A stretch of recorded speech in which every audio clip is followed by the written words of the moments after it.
So today we are going to cover some quick points related to hip, knee surgery, and amputations. Fracture, hugely common, a big issue among older adults because of their decrease in mobility, their cognitive status, their chronic illnesses that are going to affect the way they can ambulate, their vision, their hearing, knowing that trips and falls are a very big common source of hip fractures. Mobility, of course, is one of the biggest reasons. That goes even farther than 1/3 of patients will die in the first year after a hip fracture. So a very, very high mortality rate associated with hip fractures. Two different types of hip fractures, intracapsular and extracapsular. So on this picture over here, you can see intracapsular fracture would include the head and the neck of the femur, and the extracapsular would be outside of that area, just beyond the head and the neck. And then below that, it's actually really considered a femur fracture. What do we need to assess on our patient? Well, an obvious health history for presence of other chronic issues that could have caused the fall, could have caused the fracture, could have led to weakened bones, or just issues that are there that might make it more difficult or challenging for the patient to heal and recover appropriately. So of course, you're going to do a head-to-toe assessment, you're going to gather vital signs, you're going to see these patients. Most importantly, you're going to look at that hip and leg. Common findings that you will see is that that leg where there is a hip fracture, the leg will actually be slightly shorter and it will be externally rotated. The patients will be in a lot of pain, especially after about the first 15 or 20 minutes, because that's when those muscle spasms are going to start to occur. We need to then consider, what does the skin look around it? What are their bowel and bladder elimination like? Can they move at all? Are they incontinent? How do we roll them? And typically they're in a lot of pain. So we have to manage their pain, manage their anxiety, help them cope with this in the immediate period, really up until we fix the fracture. So here's a question. A patient waiting for surgery to fix a fractured hip is placed on skin traction. Which finding indicates that the traction is being effective? Reduction of muscle spasms is the #1 priority of skin traction. Remember, that's the boot on the foot that's ultimately pulling that fractured leg down farther to somewhat realign it, but also to stretch the muscles a little bit back into their normal place so that we have reduction of muscle spasms. Sometimes patients don't go into this, they just wait and go right to the operating room in a short period of time. Some people need a few days though. If they're on blood thinners, if they're not stable enough for surgery, then we might put them in this to help decrease these muscle spasms. Other things about traction, remember, skin traction is more able to be manipulated by the nurse, but you should review policies and procedures at your hospital or orders that may be written in regard to your patient about what you should do. But you need to look at the skin, you need to look at the heel, you need to look at that leg. Skeletal traction, on the other hand, is done in the operating room. It's placed, it's a surgical thing, there's pins. That is never disrupted. The weights are never moved, they're never picked up, they are never allowed to hit the floor. That was a really big thing to do with skeletal traction. Here's pictures of both. On the left, we have that skin traction, that boot, and then on the right, we have the skeletal traction. Okay. Complications of these are all going to be very similar, right? You're thinking skin issues, you're thinking breathing, they're not expanding their chest because they're immobile in the bed. We should help them to do exercises with the other extremities that are not affected to keep from muscle wasting occurring and causing more issues for the client. They should be using an incentive spirometer and coughing and deep breathing. We should be repositioning them at least every 2 hours off of bony prominences. We want them to eat a good high protein diet to help with healing. Vitamin C is also really good with wound and skin healing. Lots of things for these patients to do. Relief of pain related to a hip fracture will be really important because, like I said, they're in a lot of pain. So primarily, we're going to administer analgesics. Likely opioids are going to be needed, but we can also use alternative pain relief methods, distraction, heat or cold as appropriate, supporting the extremity, muscle muscle relaxants might be helpful for these clients. Fat emboli, 88% of all fractures go on to develop fat emboli, but not many of them actually develop fat emboli syndrome, which is what these symptoms are that are listed here. So this classic triad of symptoms usually shows up 12 to 72 hours post femur fractures, really common. Long bone fractures are the most common, and the femur is the biggest long bone we have. So we get hypoxemia and tachypnea because it's going to go to the respiratory system and affect there. Then we start to see neurological compromise related to lack of perfusion and decreased oxygenation. And then we get this really characteristic petechial rash all over the chest. So what are we going to do for patients that have hip fracture? We're going to do an open reduction and internal fixation. Depending on where the fracture is and how complex it is, will depend on which one of these or some variation of internal fixation occurs. We're going to talk about post-op care of these patients the same as when we talk about hip replacements, because the post-operative state for them is very, very similar. Arthroscopy is another type of surgical procedure that's related to the orthopedic system. It allows the practitioner to view the inside of the joint through an instrument called an arthroscope. So there's a picture of it there. It kind of shows you could go in, they can see, they could take out, maybe is there bone fragments, is there ligament, tendon tears, or fragments they can take out. They can clean it out, they can wash it out, they can see if there's infection in there. Can't do any like real big manipulation this way, but can do some minor procedures this way. Preparation of the patient, they're still likely going to be under general anesthesia. So all of the preoperative stuff, consent, lab work, safety for surgery is still needed. But typically this is done like on an outpatient basis. So they'll go home the same day. Post-operative discharge then likely is going to be RICE, right? That's our acronym for orthopedic injuries: rest, ice, compression, elevation. Then, of course, following orders for weight bearing activity as needed. And that's going to depend on what actually they did during this procedure. They will, of course, need someone to drive them home, even if they only had conscious sedation, because you're not to drive on those medications. Arthroplasty then is the term that we use when we are talking about an actual joint replacement. So a joint replacement can be used, of course, for fractures, but it also is more typically, or I guess not typically, but if you looked at the numbers of joint replacements, there's a percentage of them that are related to fractures, but a big percentage of them are related to degeneration of the joint that's causing severe joint pain and disability, and we're trying to help the patient have better quality of life. And so we can either, typically it's the hip or the knee, but other joints can be replaced as well. Usually this is done once other alternative measures have been tried and are not effective. Here's a picture that shows you the difference between a hip resurfacing on the left and a hip replacement on the right. Resurfacing is actually just affects the head of the femur. They can do a little bit into the socket as well, but it's mostly the head, versus a full replacement. The hip resurfacing is a smaller incision, a much quicker recovery time, and we'll often do that for patients who are younger and still would like to participate in sporting activities that require good range of motion and strength in that joint. Hip replacements, longer recovery, are going to affect the patient more. Yes, patients still can get good range of motion and still can participate in things, but it affects the joint a little bit more. Hip resurfacing is a little bit newer of a procedure. When we do either of these procedures, we talk about uncemented versus cemented. So cemented joints tend to last longer. They are usually lasting greater than 20 years. Cement acts as a filler in between the joint and the prostheses, or between the bone and the prostheses is what that should say there. Versus uncemented, it's easier to remove if a revision is needed, allows for bone growth into the prostheses, and allows for greater range of motion of the joint. Typically, we see uncemented maybe in younger patients who are likely going to need another replacement at some point and who still would like this greater range of motion. Versus a cemented, we might put it in somebody who's like 60 and hope they're never going to need another revision of that, and that should last them to end of life.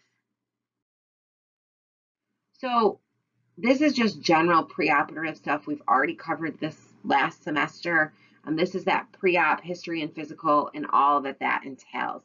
You need to recall that information from 101. General postoperative care, then, we're looking at prevention of complications, right? Getting our patients ambulating to prevent DVT or PE, to prevent pneumonia, getting them ambulated to help get the GI system moving. And when we talk specifically about hip patients, we're talking about prevention of dislocation of that hip. So we're going to talk a lot about hip precautions and what does that mean and how does that affect their care. As well as in the immediate postoperative period, hypovolemic shock, which is a risk for any operative patient, we need to be monitoring closely their vital signs, their fluid and electrolyte balance and level. Of course, the most lethal complication here truly is a DVT that progresses to a PE.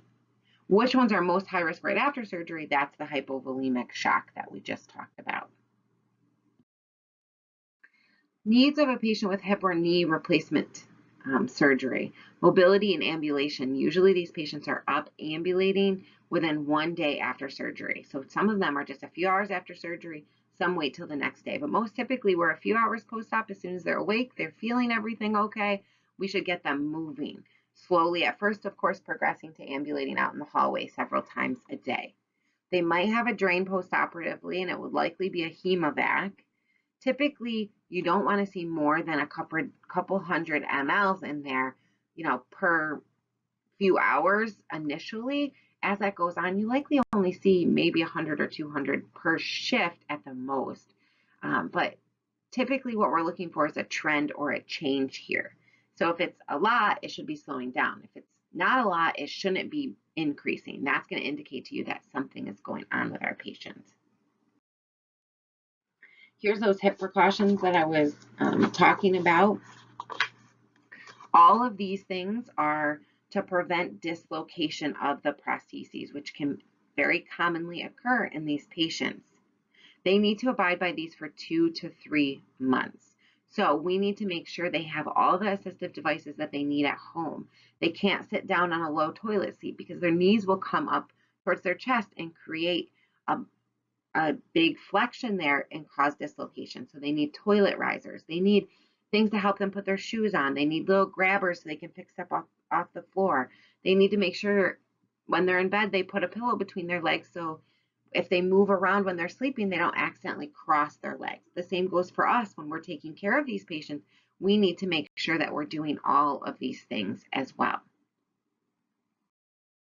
Here's an abduction pillow, which used to be very common. It's not as common anymore, but you might still see it come up on tests or NCLEX.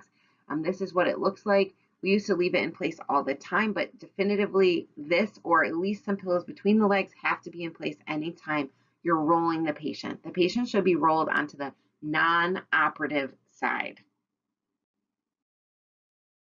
Here's a device called a continuous passive motion device or machine that's used strictly for knees. And again, it's not used as commonly anymore as it used to be used, but the whole point of it is to prevent contracture or limited range of motion as the joint is healing. So typically they're in this except for during meals, and it's going at first at a small range of motion and gradually increasing on a daily or a couple daily basis. We're increasing this. You have a specific order for what it should be set at if you're using this with your patient. If they've had issues in the past, they've already had a knee replacement and they didn't follow up with their therapies and they got limited range of motion, they have to have a revision. This will definitely be ordered to help get that joint moving and prevent it from having contractures or limited range of motion. What are we going to do to prevent complications then? DVT prevention. We said DVT is a really, really lethal complication that can occur. So we're going to do ambulation. We're going to have them do ankle and calf pumping exercises. And then these patients are going to need some sort of anticoagulant for 4 to 6 weeks. Low risk patients just need an aspirin. Higher risk patients need warfarin every day or heparin or Lovenox as needed. The provider will determine that. Nutrition, we already talked about, right? High protein, high vitamin C, healthy diet to help promote healing. Frequent turning and positioning will be important to prevent skin ulcerations. And then once they're through that immediate postoperative period, we're talking physical therapy and rehabilitation programs. They do start physical therapy usually post-op day 1 for these patients, but they're going to go home or to a rehab facility and need therapy for several weeks. We also should get incentive spirometry going, coughing and deep breathing to prevent atelectasis and pneumonia. Same standard interventions for postoperative patients, right? Constipation prevention related to immobility, related to anesthetics they received, related to narcotic pain medications they're receiving, and then patient education about what are they going to do when they go home, right? How are they going to continue these things? These aren't just things that we need to be doing in the hospital. From a nursing perspective, these are things that patients need to go home and do as well. Relief of pain, they may have a PCA pump postoperative, or they will likely be getting like Q4 hour, Q6 hour medications. We, of course, can help them with other methods of pain relief as well. If these patients, most of these patients are greater than 65, then of course we need to be cognizant about the medications we're giving them that are likely going to cause confusion, cause decreased cognition, issues with mobility, which could in turn be a safety risk for these clients. The last thing we're going to talk about quickly is amputations. What are the most common causes of amputation for these patients? Well, traumatic amputations or amputations related to diabetic neuropathy, diabetic wounds that don't heal because patients have lost sensation in their lower extremities related to their diabetes. So here it kind of tells you different levels, either above the elbow, below the elbow, above the knee, or below the knee are the most common. We try to save the joint as best as we can so that patients could have prosthetics a little bit more easily, especially in the lower extremities. But we have to do what's best and safest for that client. What are complications related to amputation? Number one complication we're monitoring for in the immediate postoperative period is hemorrhage. How are you going to know if your client is having a hemorrhage? You're going to look at that dressing. You're going to monitor their vital signs. They'll give you indications that the client is going into hypovolemia or hypovolemic shock. Blood pressure goes down, heart rate goes up. We start to have a patient that's confused. These likely, though, are going to be overt signs as well that the patient's actually bleeding from that wound. Then, of course, infection and skin breakdown are important, and contractures are things we're going to think about after those first couple of days and the patient's outside of this risk of postoperative hemorrhage. What are some common nursing diagnoses for these patients? We're going to immediately think, of course, of that hypovolemia related to hypovolemic shock.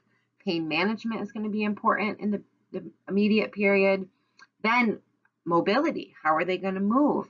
In psychosocial, what is their body image like? We need to, as a nurse, address all of those things.